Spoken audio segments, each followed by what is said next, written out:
Om Shanti. 27th October 2018, Saturday.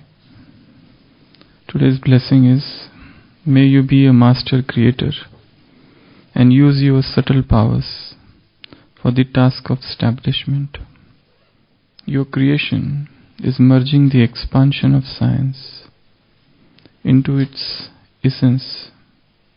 They are creating extremely refined and powerful tools for destruction. In the same way, you become master creators and use your subtle powers for the task of establishment. You have the most elevated power. First, the power of elevated thoughts. Second, the power of pure attitude. Third, the vision of love and cooperation.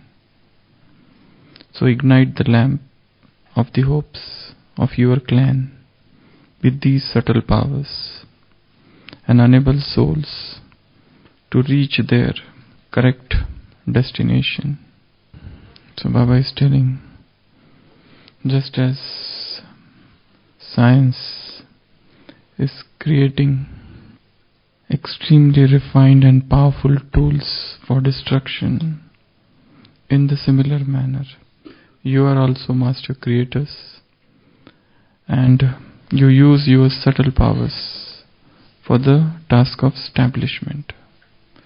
So we do the task of establishment with the help of our subtle powers. So what are those subtle powers we have? 3 powers Baba is talking about.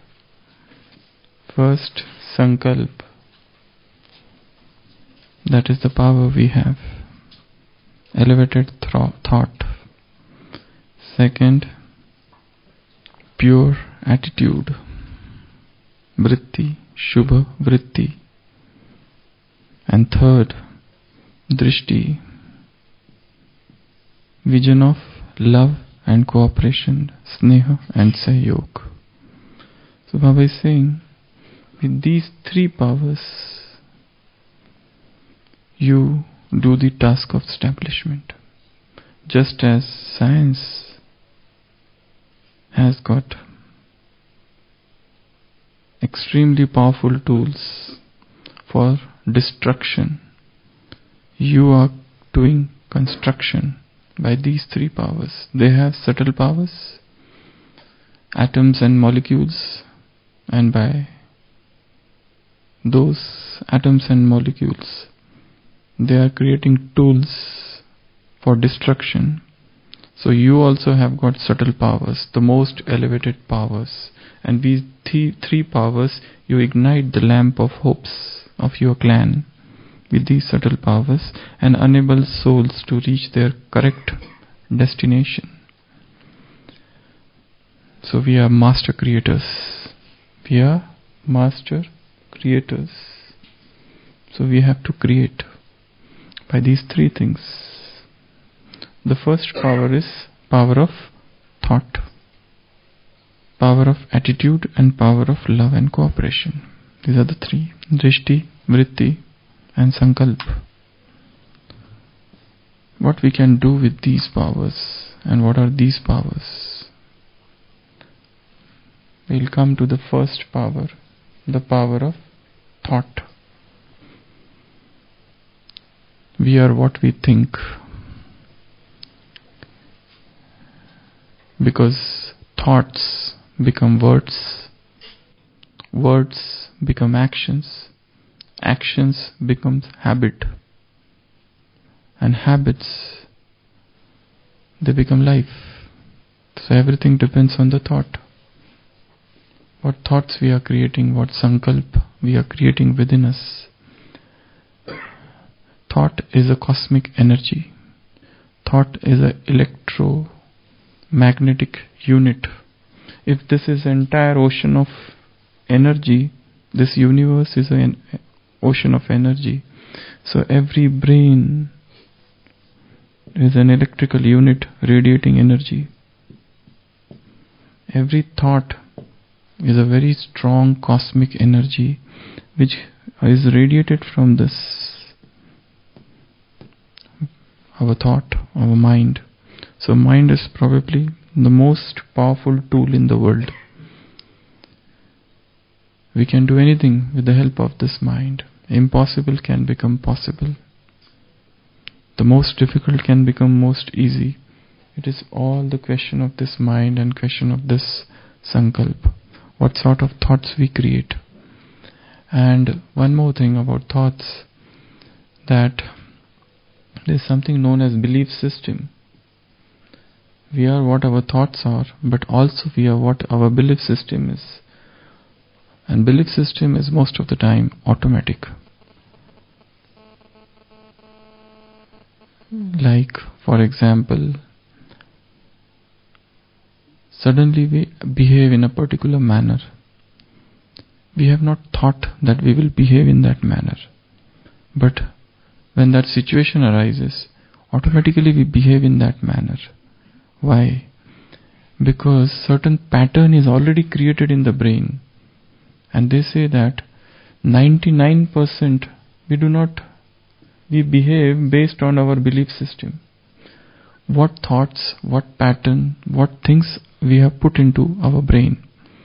It is said that about 1,50,000 times a child is told till the age of 17, you can't. You can't. You can't. You can't. And 5,000 times he is taught, you can. You can. You can. So this I can't is within his subconscious mind. So now whatever he is doing, it is arising from the subconscious mind. Though he thinks that I should think something positive about myself. Suppose he goes to some class and listens some positive thinking things. He comes out, but again he behaves in the similar manner, because the pattern of I can't is so deeply ingrained in his mind, in his intellect, in his subconscious, that instead of the fact that he knows the truth, he can't behave in that particular manner. So that is why this belief system is even more important than thoughts. This consists of emotions, feelings, habits, and what is put into our brain. For example, two boys are there, brothers. One is 9-year-old, another is 7-year-old. This 9-year-old child falls into the well. There is a well there, and he falls into the well whilst playing. There is nobody around.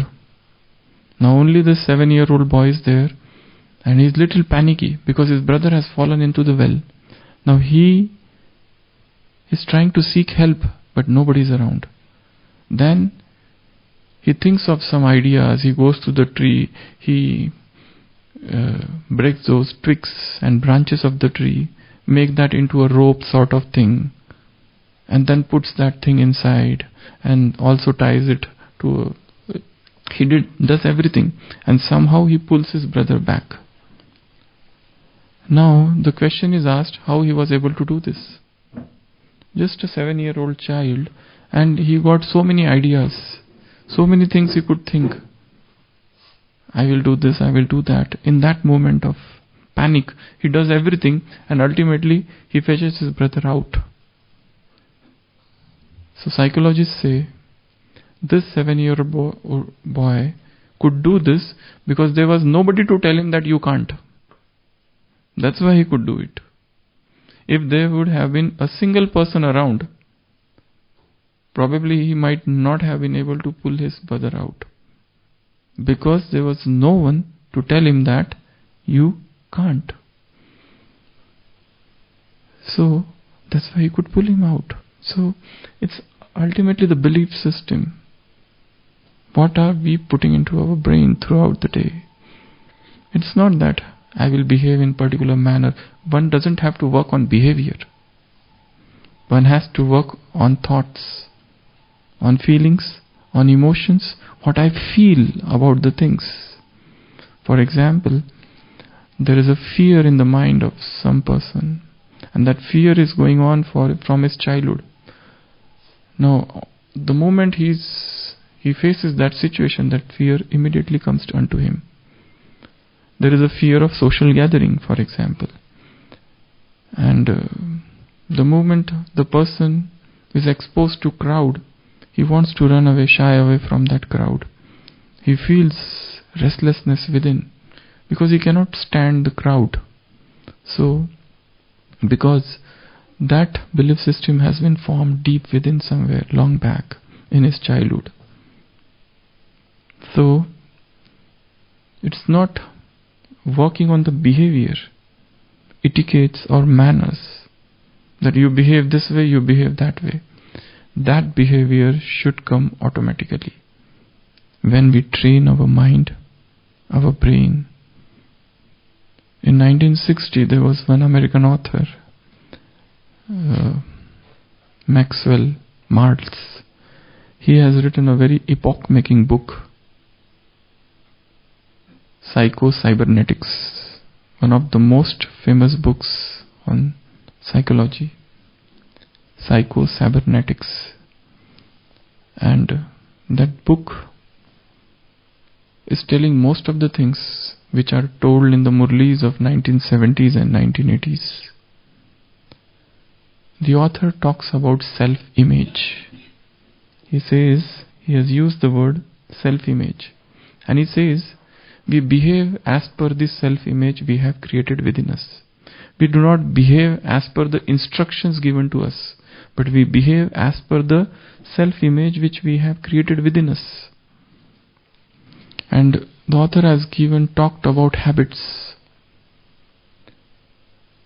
One habit is there, you can, and you behave according to that habit. Actually, the author was a surgeon, and then he became plastic surgeon, and then he became a psychologist. And he has narrated many experiments, many experiences of his medical sciences. And he is the one who talked about 21 days philosophy. It takes 21 days to form a habit. In his practice, he says, there was a man who was amputated. His leg was cut because there was a gangrene and it was getting septic, about to spread in the entire body. So he was amputated. Now even after amputation, person feels, I have the leg. That is known as phantom limb, pseudo limb. Person feels my limb is there. And to accept the fact that I don't have limb, it took about 3 weeks for that person. So it takes about 3 weeks, he said, approximate 3 weeks, to form a new habit. One. Second, he talked about when you go and stay in some other place. For example, you change your room. So it takes about 3 days to adjust to that 3 rooms, to that new room. And to get nicely adjusted or accept house, that new house, it takes about 21 days. So again he talked about 21 days. Any new thing, keep on doing it. And scientists say habits, there are neurons in our brains, millions of neurons, and there are synapses. The neuron meet each other and neural pathway is created. A habit is a new neural pathway. Earlier there was a belief that new neurons cannot be created, but now there is a philosophy, or in psychology what they talk of is neuroplasticity. So neuroplasticity means new neurons can be created, new habit can be created, new belief system can be created. So straight away work on creating new habit, which you know is right. For example, force the mind to stay alone for 1 hour doing churning. Take one line from the Murli and churn it, leave aside everything and go in silence and solitude in some solitary place, for example terrace or some garden, and force your mind that you don't have to do anything except churning this one line, and force yourself. Yesterday Shambai was saying, learn by heart few things. Take up Vardhan or slogan and try to learn it by heart. Few things from Murli, like from yesterday's Sakar Murli. 1. What is tribunal? 2. What is Kashi Kalvat? That is Kashi Kalvat, sacrifice at Kashi. This is Abu Kalvat. So what is this Abu Kalvat? Churn. These are the points for churning. Give your mind tribunal. What is tribunal? What is this? What is Baba says? You got imperishable jewels of knowledge. He is the Lord of the innocent, Bholanath. So why is called Bholanath? Stop, leave aside everything and churn only this. And let the mind think. And let new neural pathways be created. Let this becomes a habit.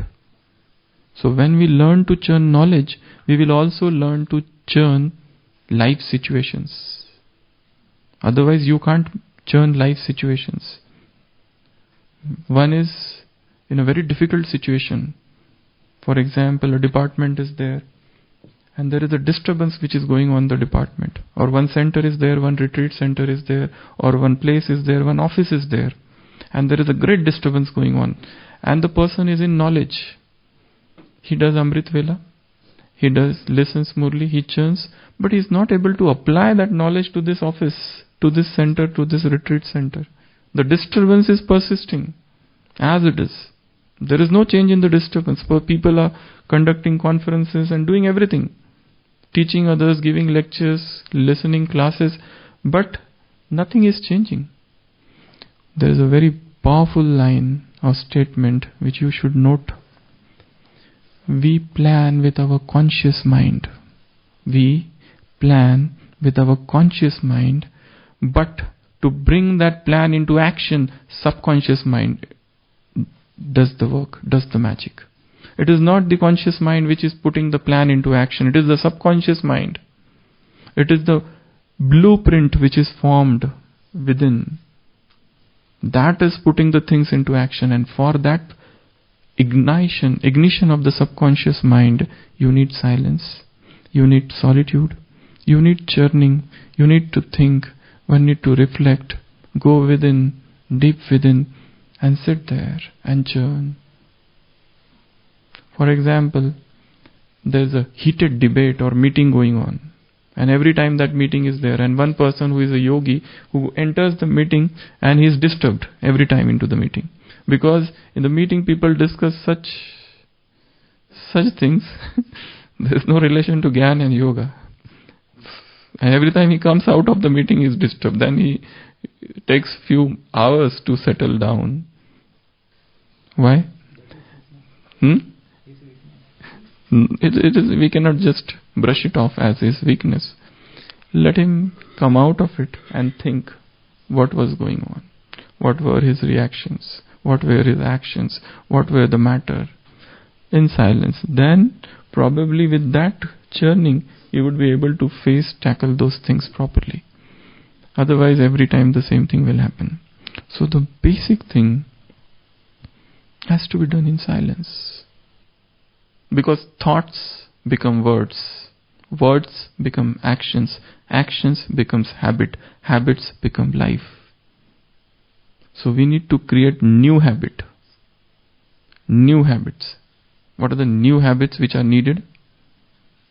And creating new habits means you have to go against your mind. Your mind wants comfort zone, to stay in that orbit of convenience, that no task should be given, mind should remain relaxed. Path of least resistance, no resistance at all. Nicely we should go on doing Amrit Vela, listening Murli, doing our seva. We don't want extra curricular activities. This is what is syllabus Baba has given. Baba has told read Murli twice, we do that. What is this new thing of churning business or talking business or thinking business? This is not our cup of tea. But we need to create new thought patterns, new belief system. Otherwise no transformation will ever take place. We have to recreate ourselves, reinvent ourselves, re-engineering of the soul. Re-engineering of the soul. Every day should be a new. Every day there should be new churning, new reading, new putting matters into the brain. Then only new thought patterns, otherwise we are not going to change. In that law of 12 laws of karma, the 9th law is law of change. We will not change unless and until we think that we will change. Don't think that things will change automatically. We have to, history will keep on repeating itself unless we decide to change. The same thing will keep on happening. In one of the papers in IS exam, the topic given to the IS students was, the only lesson we have learned from history is that we have not learned any lesson. That was the topic given to IS students, those who are appearing for the preliminary. So we are not learning from history. We are not learning from the mistakes of our lives. The same mistakes we are repeating. So we need to create new thought pattern, new belief system, creation of new emotions. Don't drag on with the same emotions. Whether they are sensual, whether they are waste, whether they are the emotions of familiarity. Swami Vivekananda had said very two powerful statement about all this. He said at one place, if you want to break a habit, create a counter habit. My brother was there, my younger brother, long back, during the days of exam when he was studying, he used to feel sleepy after getting up. So what he used to do, once he get up from the bed, he would make that bed up and remove all the beddings and everything and put them away and that bed on one side, so that now there is who will again make it and who will sleep again. That becomes sleeping difficult now.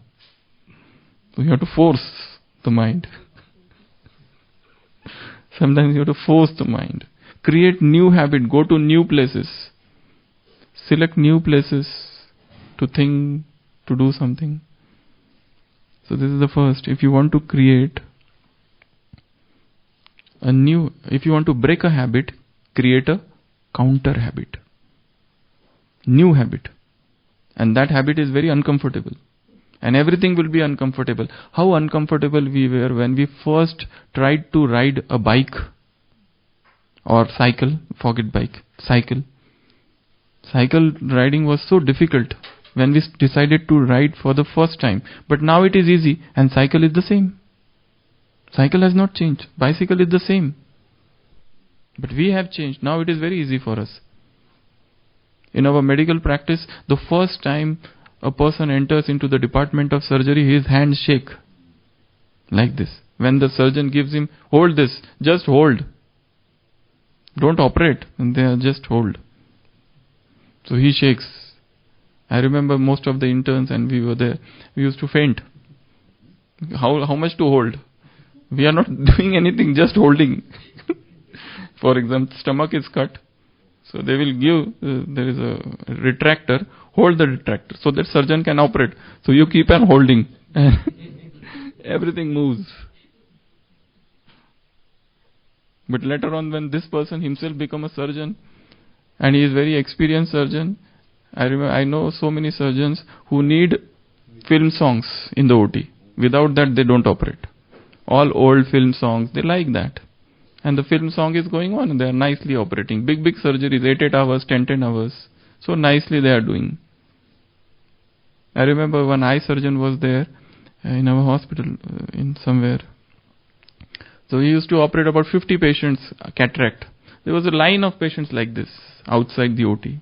One, now come next. And he is so jolly in between going and eating something and singing something. So it has become his second nature. He has become so expert. So first time it was so difficult. Anything will become very difficult for the first time. Gradually it becomes easy. So you create a new habit. You know the importance of walking. But our mind is resistant. Why to walk? My room is here, I will walk here only. This Shantistam is a good place for walking. Keep on revolving 2-3 rounds here only is enough. Shantistam is a good. Go out, seek nature, and the mind opens. That was the first statement. The second statement by him was, let us revise this decision to detach ourselves. Let us revise the decision to detach ourselves from everything, from this body, from this world. That decision should be a daily decision of detachment. Detachment from everything. So this is all about mind power. So Baba is saying, where is that? Here. So we are master creators. We have 3 powers. The power of Sreshta Sankalp, elevated thought, and then whatever is the Sankalp, the same would be the Shubha Vritti. Our Vritti automatically becomes Shubh. Yesterday we saw in the divine intellect, the first thing that is needed is pure attitude. Don't do the Chintan of Kirtan of Parachintan. It is the pure attitude that is needed. And the third thing is Drishti of Sneha and Sahyog. But you don't have to work on Drishti. You have to work on thought. Automatically Drishti will become like that. People say whether we should donate body organ or not. That is a question. Organ transplantation. Even Brahmins say, for example, if I donate my eye to somebody and he does all the wrong things with that eye, then whose sin it is? Eyes are just the instrument. For example, a wicked person is there who tortures everybody and there is a anger in his eyes all the time, red.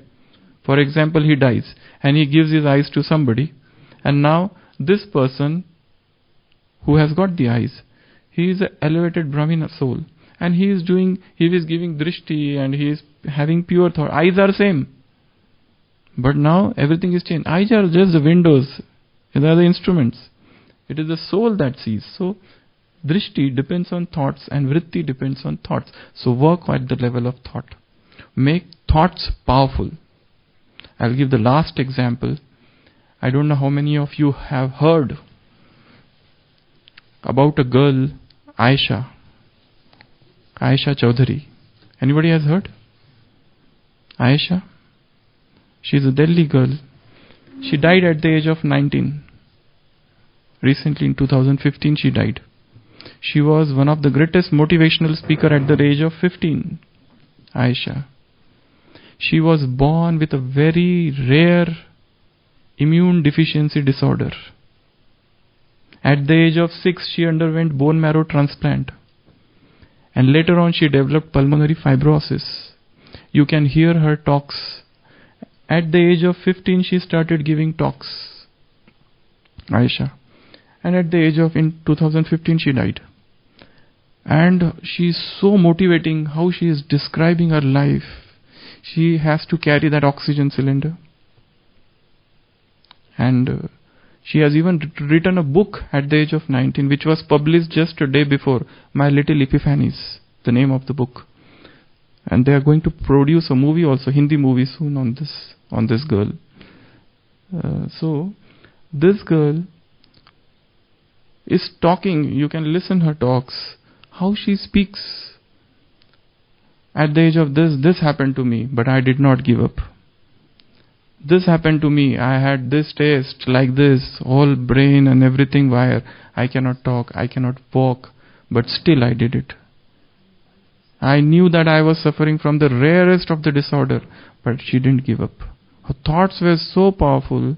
Just imagine at the age of 14 or 15 what these boys have their thoughts and what this girl was. So she was such a powerful person with a very powerful, she is from Gurgaon. She was from Gurgaon. Now she died. So what was that? It was the thought.